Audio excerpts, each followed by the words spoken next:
Jesus, o maior psicólogo que já existiu. Capítulo 11. Conhecendo o seu valor verdadeiro. Quando Jesus e os discípulos continuaram a seguir o seu caminho para Jerusalém, chegaram a um povoado, no qual uma mulher de nome Marta os recebeu em sua casa. A irmã dela, Maria, estava sentada aos pés do Senhor e escutava suas palavras.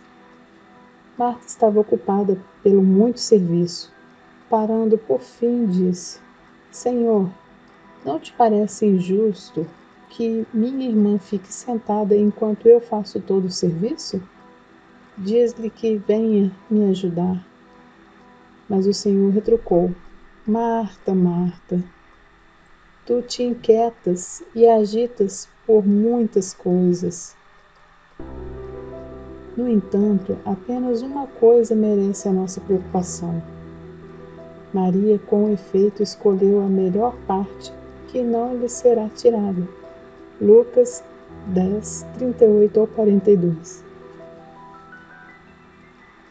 Embora Marta achasse que sua irmã estava sendo egocêntrica ao deixar de ajudá-la, Maria, ao contrário, estava crescendo espiritualmente ao concentrar-se no relacionamento com Jesus. Ele nos ensina que só podemos encontrar o nosso centro espiritual interior ao reconhecê-lo como a dimensão do divino em nós. As pessoas que entram em contato com sua dimensão divina são pessoas retas e íntegras. A retidão espiritual envolve confiar em alguém maior do que nós, o que é diferente de confiarmos apenas em nós. Marta confiava apenas em si e em seu trabalho. Maria procurava retidão espiritual, confiando e entregando-se a Deus. Muitas pessoas como Marta procuram ser virtuosas aos seus próprios olhos, desenvolvendo comportamentos que consideram adequados. Jesus sabia que os comportamentos verdadeiramente retos e íntegros são consequência do relacionamento com Deus. O termo retidão pode aplicar-se tanto no nosso relacionamento com os outros quanto com Deus. Para ter um relacionamento reto com os outros, precisamos aceitar que temos necessidade deles. É sinal de força e não de fraqueza. É somente através do nosso relacionamento com Deus e com os outros que podemos alcançar o nosso mais elevado potencial. Quando tentamos fazer as coisas completamente sozinhos, acabamos como Marta, nos esforçando para parecermos virtuosos aos nossos próprios olhos, mas sempre insatisfeitos.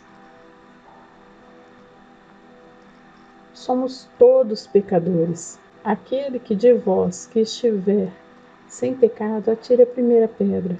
João 8:7. Dalton e Miranda pareciam um ótimo casal. Eram pessoas atraentes e divertidas. Tinham uma casa grande, filhos bonitos e muitos amigos. Aparentemente, tudo parecia andar a mil maravilhas para eles. Mas as aparências podem enganar. Miranda sabia que Dalton era um homem maravilhoso, mas ela se sentia satisfeita no casamento. Dalton era divertido, mas adorava contar as próprias histórias e tinha dificuldade em ouvir as dela. Ela o achava bonito e atraente, mas sempre muito apressado ao fazer sexo. Miranda queria algo mais. Ela desejava ter uma comunhão maior com o marido, de coração para coração, e sentir que era profundamente compreendido. Miranda queria mais intimidade e não acreditava que Dalton fosse capaz. As coisas aconteceram aos poucos. Miranda começou a ter regularmente conversas internas e pessoais com um dos vizinhos. Sheldon era um amigo do casal, e Miranda constatou que gostava muito de conversar com ele. Tínhamos uma enorme afinidade um com o outro. Ela explicou mais tarde. Era como se eu tivesse conhecido Sheldon a vida inteira. Conversar com ele não requeria esforço, nada parecia mais natural. Em um determinado momento, Miranda compreendeu que estava tendo um caso emocional. Ela não tinha qualquer relação física com Sheldon, mas certamente estava oferecendo a ele as partes mais íntimas do seu eu emocional. Dalton e Miranda fizeram a sábia escolha de procurar o aconselhamento conjugal para lidar com a situação em que se encontrava. Ela contara ao marido a natureza do seu relacionamento com Sheldon e tinha concordado em rompê-lo a fim de descobrir se o casamento deles poderia ser salvo.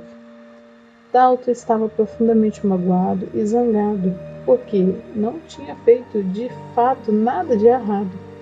Quando não somos abandonados por causa do que fizemos, provavelmente é em virtude de quem somos, o que é uma coisa muito dura de suportar. Dalton reagiu um pouco talvez por espírito de competição, mas principalmente porque amava sinceramente sua mulher. Lutou por ela e pela família, mas não de forma defensiva e destrutiva. Foi preciso um grande esforço para dizer a Miranda o quanto estava humilhado. Mas não descansou enquanto não teve certeza de que ela compreendia a profundidade de sua dor e de sua raiva. Tomou conhecimento de como ela se sentia solitária no casamento e esforçou-se para entender a sua parte no processo. Muitas vezes Dalton sentiu muita raiva de Miranda, mas se conteve. Ele sabia que não era perfeito e não ia melhorar as coisas agindo precipitadamente. Mas em algum ponto do processo do aconselhamento conjugal, Dalton descobriu que era capaz de ficar zangado e ao mesmo tempo ser amoroso. Aprendeu que o oposto do amor não era a raiva, mas a indiferença, e que ele tinha sido omisso no seu relacionamento com Miranda. Miranda também aprendeu alguns fatos a respeito de si mesma. Descobriu que tomar posse de coisas que não lhe pertenciam, Sheldon também era casado. Era uma solução egoísta para os seus problemas.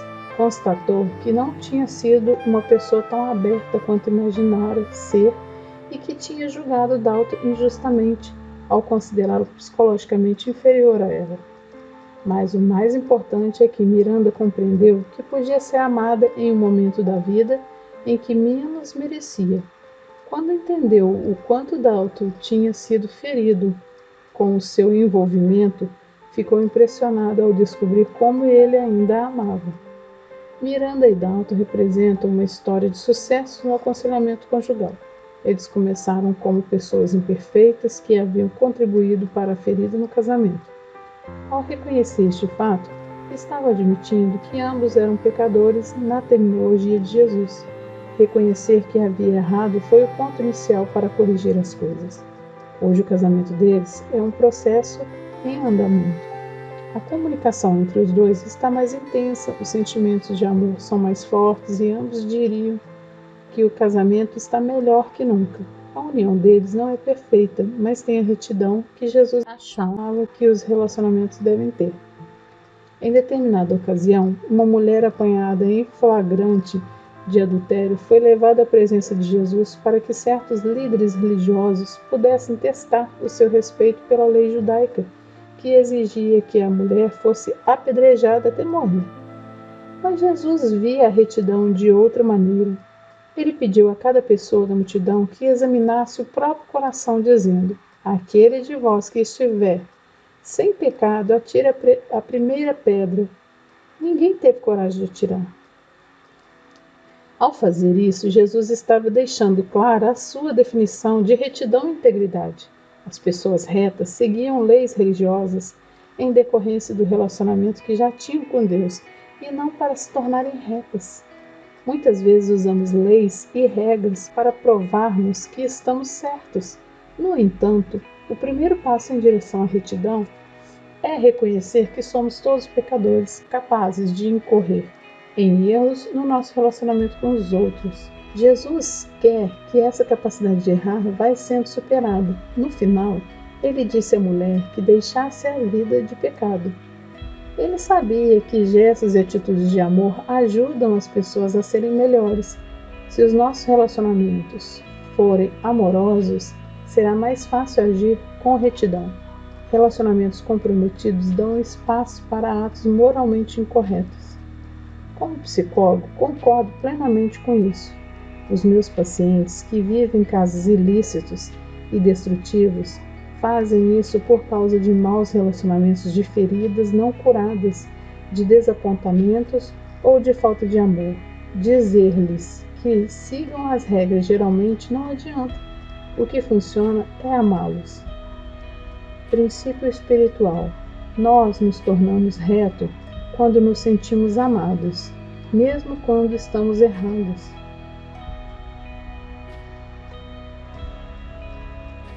Você não é Deus.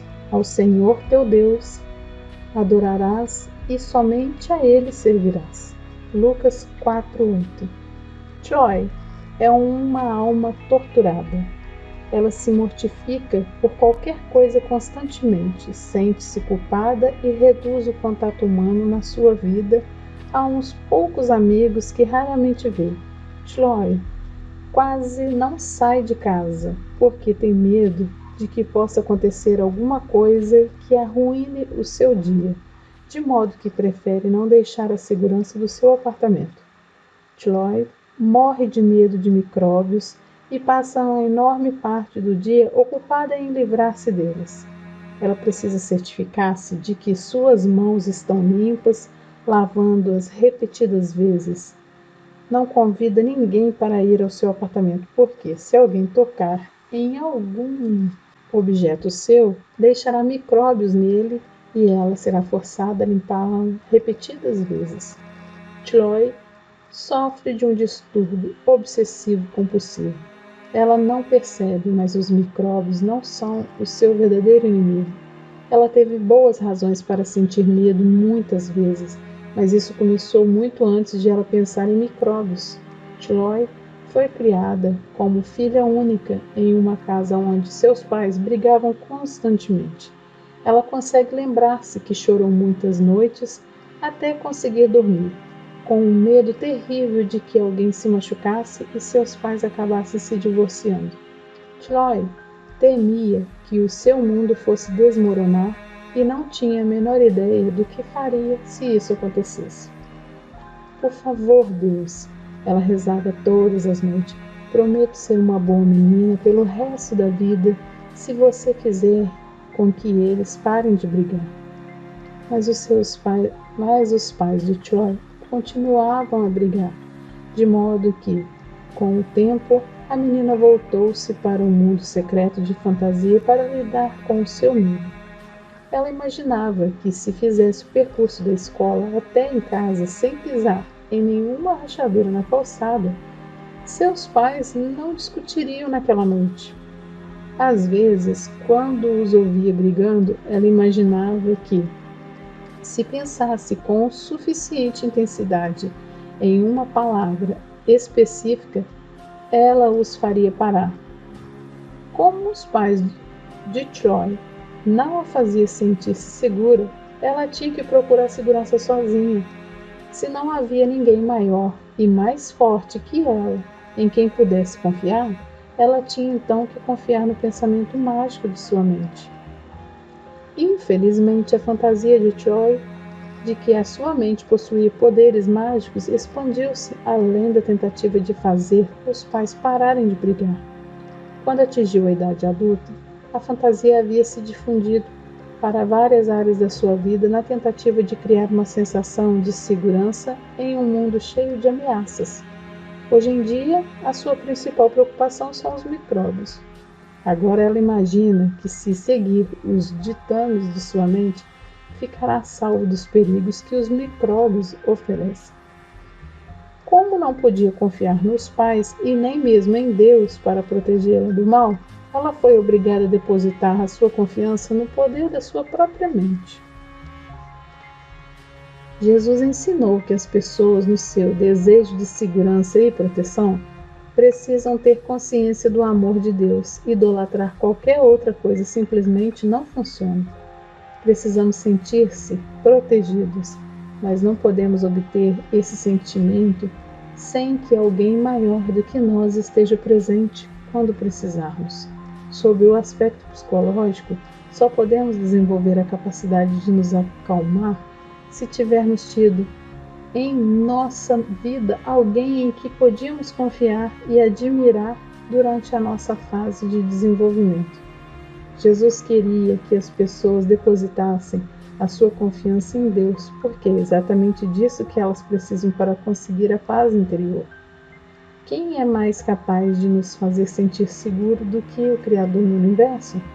Joy tentou venerar o poder da própria mente, e isso só levou em direção à angústia e ao medo.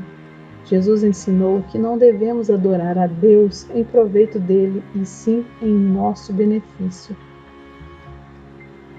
Princípio espiritual: venerar a própria mente é servir a um Deus muito pequeno.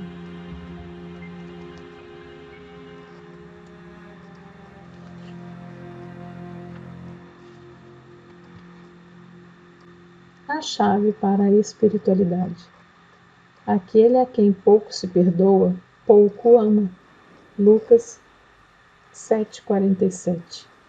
Considero importante examinar o passado, mas não creio que devamos viver nele. Com essa observação, quero dizer que compreender o impacto da nossa vida passada no nosso presente nos deixa livres para fazer as escolhas mais saudáveis.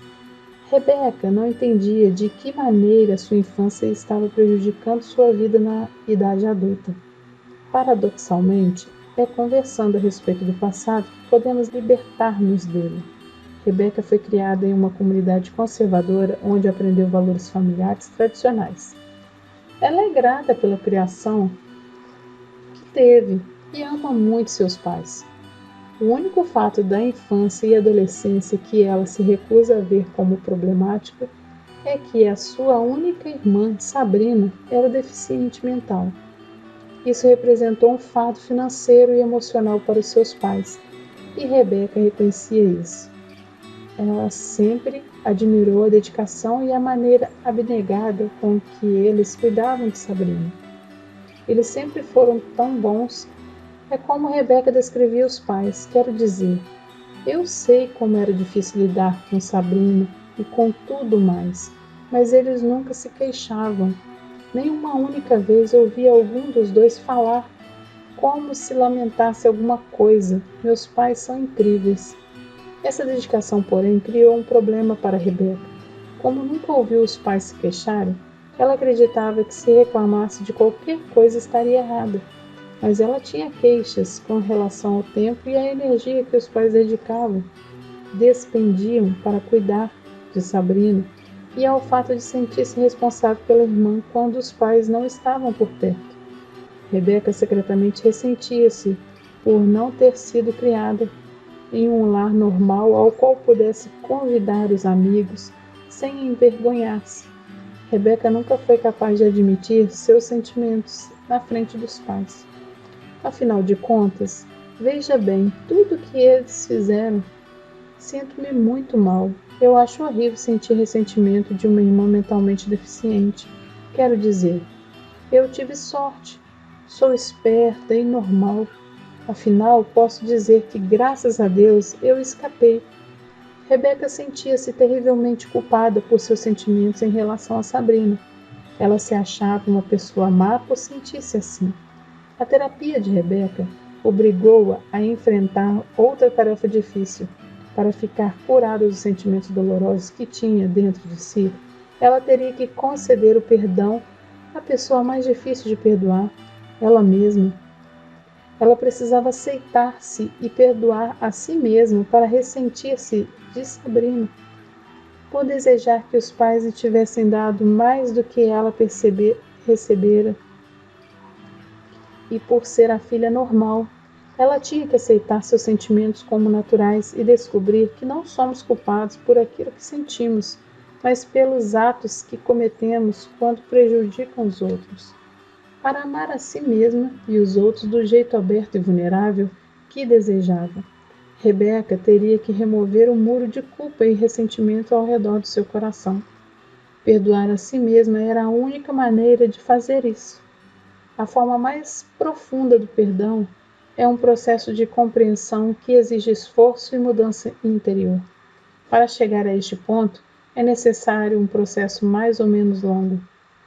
Quanto mais tomarmos consciência de nossos sentimentos e os entendemos, mais podemos mudar de ideia e mais profundamente somos capazes de perdoar.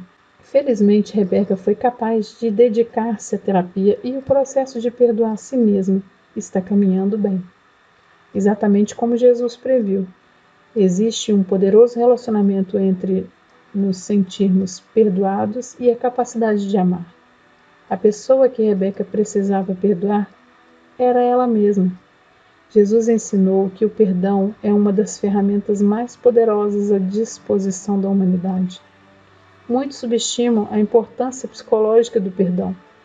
A vida de inúmeras pessoas são transformadas no decorrer da história humana por sentirem-se aceitas e perdoadas. Além disso, Jesus também ensinou que o perdão beneficia quem perdoa.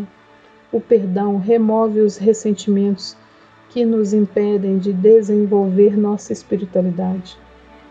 Como Rebeca descobriu a frase "aquele a quem pouco se perdoa, pouco ama",